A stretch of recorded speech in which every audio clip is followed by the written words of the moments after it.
Ngayon, there is one person na nagkaroon din ng problema sa deeper sleep. Kasi I have seen her many years ago at naalala ko ang kanyang trabaho.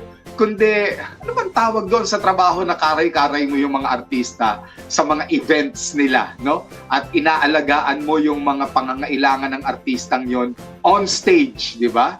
Yan ang trabaho, I think, I do not know kung until now, nung next na panauhin natin, si Miss Tiffany. Hello, Tiff! Hi, Doc! Hi, it's been a while, ha? Oo, it's been a tama ba yung while, sinabi Doc. ko? Ikaw ang boss ng mga artista? Hindi naman, Doc. Ano Pero lang trabaho yun, mo sa parang kanila talaga. O ano? Bit-bitin para sila. tayong Doc, hospitality team. Parang tayo yung, ang tawag ko nga dyan is, professional yaya.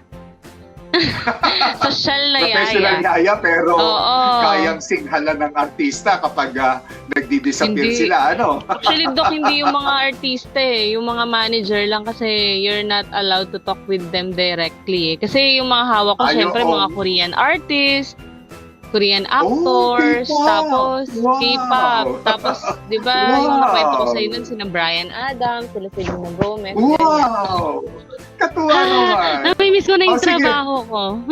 Kwentuhan mo ako tungkol doon sa dati mong naging problema na sa tingin ko naman, nalampasan mo na. Sa pagtulog Opo, ba? Doc. Sige nga, kwentuhan mo kami.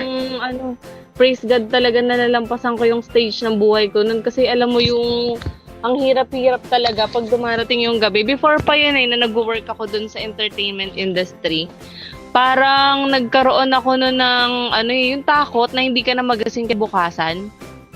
O, Yun baliktad naman ang ka naman. na-experience ko noon. Baliktad Ang naman. Di ba takot kanina mo, si Madam, yung una niyo pong Hindi in-interview makatulog is, ng alas 6. gabi na naman, ito na naman, O, ganyan. ikaw, Ako naman, ito na naman, matutulog na naman ako, baka di ako magising. uy, baliktad yung walang gising. So Ang ano hirap nun, di ba, pinipigilan mo ngayong matulog? Kasi ayaw mong Pinipigilan ko makatulog. matulog, Dok. Kasi natatakot ako yung parang, naghihingi pa ako ng assurance sa mga katabi ko. Magigising pa ba ako bukas? Ganyan.